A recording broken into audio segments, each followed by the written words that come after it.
Hello mga kautang, nagbabalik ang inyong number 1 palautang. Sa video na to, pag-uusapan natin itong utangan na meron talagang na-approve ng 5,000 pesos dito at hindi po nanghihingi ng proof of income. Dahil mga kautang, based sa kanilang application, pwede po yung student, yung housewife, yung mga freelancer, at yung mga unemployed. Yan yung pag-uusapan natin ngayon sa video na to dahil sinuri ko ng maigi ang loan application na to mga kautang at ibabahagi ko sa inyo yung interest rate at kailan siya babayaran, no? Dahil yan yung pinaka-importante na dapat nating gawin bago tayo umutang sa kahit anumang utangan online. At hindi lang yan mga kautang, no? Dahil kung ayaw nyo mag-install at mag-download ng loan application, dahil itong utangan na ito is makikita po sa Google Play Store. So, ibig sabihin, kailangan yung i-install, kailangan yung i-download.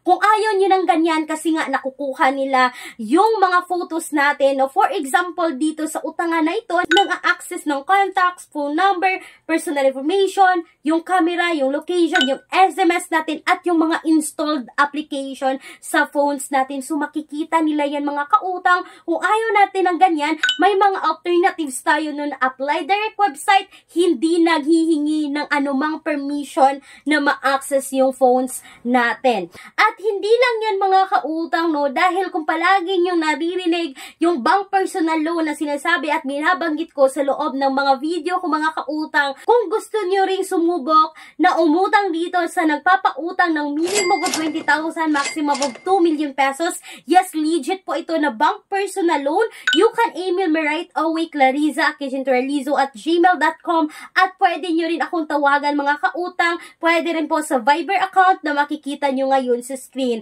Dahil sumasagot po ako ng tawag para sa pamadaliang transactions regarding po sa mga details and requirements about this loan application, about sa bank personal loan. So, eto na nga mga kautang, no, balik na tayo agad sa sinasabi kong utangan na sobrang sikat ito na ngayon mga kautang, no, kasi ang dami kong nakita na may pagbabago talagang naganap dito sa loan application na to. Dati, itong loan application na to is 7 days lang daw. Pero ngayon mga kautang, based sa na pinaka nakita kong recent na comment is naging 14 days siya sa unang hiram. At kapag kayo ay second loaner na dito mga kautang, or kapag kayo ay repeat loaner na dito, pwede mo na siyang bayaran in 2 installment. Every 15 days yung interval sa pagbabayad dito. So mga kautang, ito po ay si FT Lending Fast Cash Loan na under po talaga ng FT Lending Master Philippines Corporation mga kautang na nakasec registered but hindi submitting entities at hindi rin po accessing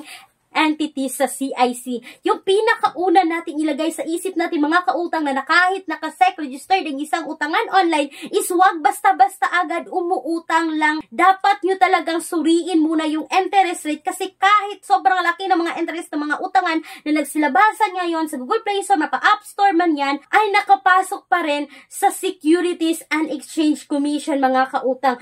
So eto na nga mga kautang, no, may nabasa at nakita akong comment tong April 7, 2025, this year lang at this month lang yan mga kautang. Sabi niya dito mga kautang, no, 2,700 yung nautang niya dito, walang service fee, walang hidden charges mga kautang, buo niya raw nakuha yung pera dito, but babayaran niya ng 3,186 sa loob po yan ng 14 days. At hindi lang yan mga kautang, nagbigay pa siya ng update dito dahil nung siya po ay nakapag second loan dito, no, 5,000 agad yung nakuha niya rito mga kautang, pero may deduction na or tinatawag nating service fee na 1,275 pesos. So mga kautang, yung na-receive niya dito is 3,725 pesos. At babayaran niya ito mga kautang every 15 days yung interval sa pagbayad sa loob po yan ng 1 month. So mga kautang, 3,137 po yung bawat 15 days dito. So ibig sabihin mga kautang, 3,137 times 2 po natin. So nasa 6,274 po yung aabutin sa loob po ng 1 month. At mga kautang, kautang, i-minus natin dito yung principal amount na 5,000. So, nasa 1,274 pesos rin yung interest rate dito mga kautang. Iba yung service fee kanina na 1,275 at iba rin po itong 1,274 pesos. So, napakalaki mga kautang, no? Das, nasa sa inyo na yan kung susubukan nyo itong si FT Lending. Pero for me mga kautang, napakalaki po ng interest at service fee nitong si FT Lending. For me lang mga kautang, no, kahit ito po ay installment, no, hindi tayo mahihirapan sa magbayad kasi nga installment. Para sa akin, hindi po reasonable yung interest na ipinapatong nila dito sa loan application na to. Ang dami kong nakita at nabasa dito mga comments mga kautang na ang daming naganahan sa loan application na ito compared to the other loan application na tigsa 7 days lang, tapos ang laki ng deductions, ang laki ng mga interest rate. Okay na daw ito kasi 30 days raw. So, nasa sa inyo na yan mga kautang. But for me, para sa akin, no, big no-no pa rin kasi may mga alternatives naman tayo, no, na hindi ganito. May mga alternatives naman tayo na mababa yung interest rate, kagaya naman kay Mabilis Cash, kay Happy Cash, kay Online Loans Pilipinas. Ang dami mga kautang na hindi nyo na kailangan pang i-download at i-install kasi apply direct website. Pero mga kautang, hindi ibig sabihin na binabanggit ko ngayon dito sa video, isubukan nyo na do a research pa rin.